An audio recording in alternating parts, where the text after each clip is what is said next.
ආයුබෝවන් හස්ත රේඛාවයි අංක විද්‍යාවයි නාලිකාවට ඔබ ඉතා ආදරයෙන් පිළිගන්නවා.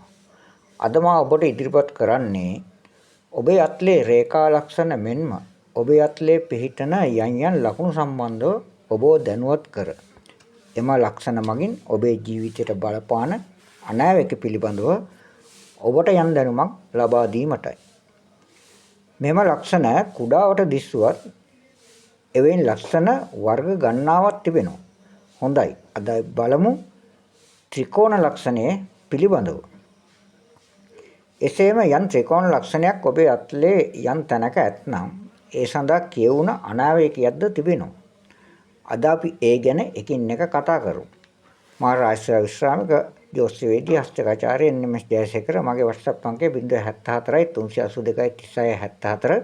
සාමාන්‍ය දුරකථන අංකය 076 459 33 99.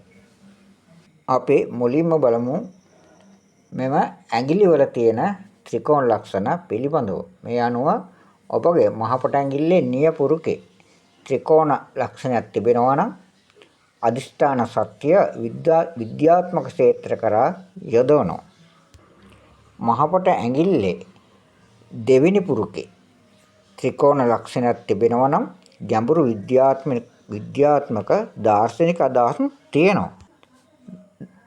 ඔබේ අත්ලේ දබරගිල්ලේ නියපුරුකේ ත්‍රිකෝණ ලක්ෂණයක් තියෙනවා නම් গুপ্ত ශාස්ත්‍රය ඉගෙනීමට ආශාවක් ඇති වෙනවා.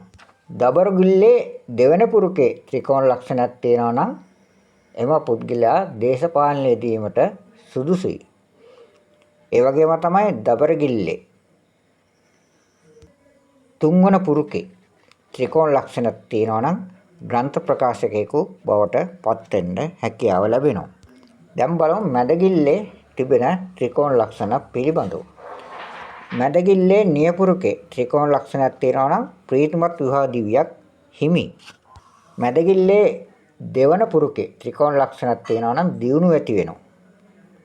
ඒ වගේම තමයි මැදගිල්ලේ තුන්වෙනි පුරුකේ ත්‍රිකෝණ ලක්ෂණයක් තියෙනවා නම් සදාචාර සම්පන්න තත්ත්වයක් එම් පුද්ගලයා ගාව නැහැ.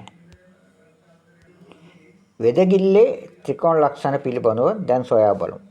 වෙදගිල්ලේ නියපුරුකේ ත්‍රිකෝණ ලක්ෂණයක් තියෙනවා නම් චිත්‍ර සහ ලස්සන පිළිබඳ යම් ආසාවක් තිබෙනවා. වෙදගිල්ලේ දෙවෙනි පුරුකේ ත්‍රිකෝණ ලක්ෂණයක් තියෙනවා නම් ආගම් භක්තියක බවයි කියන්නේ. වෙදගිල්ලේ තුන්වෙනි පුරුකේ ත්‍රිකෝණ ලක්ෂණයක් තියෙනවා නම් බොරු කයිවාරුකාරයෙක් බව කියවෙනවා. සුලංගිල්ලේ නියපුරුකේ ත්‍රිකෝණ ලක්ෂණයක් තියෙනවා නම් ඉස්නෝතිජ ප්‍රඥාව තියෙනවා. ඒ වගේම තමයි සුලංගිල්ලේ මැද පුරුකේ ත්‍රිකෝණ ලක්ෂණයක් තියෙනවා නම් ආගම ධර්මයේ ඉගෙන ගන්නවා. සුලංගිල්ලේ තුන්වෙනි පුරුකේ ත්‍රිකෝණ ලක්ෂණයක් තියෙනවා නම් උපායශීලී පුද්ගලයෙක්. මා ඔබට මේ ඔබේ අත්ලේ මණ්ඩල පිළිබඳව කලින් දැනුවත් කිරීමක් කරලා තියෙනවා. ඒ අනුව දැන් බලමු මේ මණ්ඩල වල ත්‍රිකෝණ ලක්ෂණ පිළිහිටනවා. ඒ අනුව පලාපල කොහොමද කියවෙන්නේ කියලා. ගුරු මණ්ඩලේ ත්‍රිකෝණ ලක්ෂණයක් තියෙනවා නම් හොඳ සංවිධාන සත්‍යයක් තියෙනවා. ඒ නිසා රජයේ උසස් නිලධාරීන් දේශපාලඥයන් පවා වෙන්න එම පුද්ගලයන්ට හැකියාව ලැබෙනවා. මැදගිල්ලට යටින් පිහිටන ශනි මණ්ඩලේ එම ශනි මණ්ඩලයේ ත්‍රිකෝණ ලක්ෂණයක් තියෙනවා නම් গুপ্ত විද්‍යාවත් මැජික් වර්ගත් ඉගෙනීමට දක්ෂයි.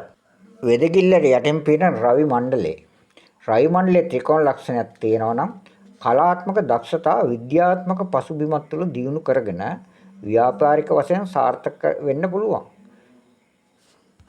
සුලංගිල්ලට යටින් පිහිටන බුධ මණ්ඩලය. මෙන්න මේ බුධ මණ්ඩලයේ ත්‍රිකෝණ ලක්ෂණයක් තියෙනවා නම් බොහොම හොඳයි. රැකියා ව්‍යාපාරවලින් දියුණු වෙනවා. අවදානම් ව්‍යාපාරුවත් සාර්ථක මෙහෙයීමේ දක්ෂතා තියෙනවා. ඒ වගේම තමයි චතුර කතිකත්වයකුත් එම් පුද්ගලයන්ට පිහිටනවා.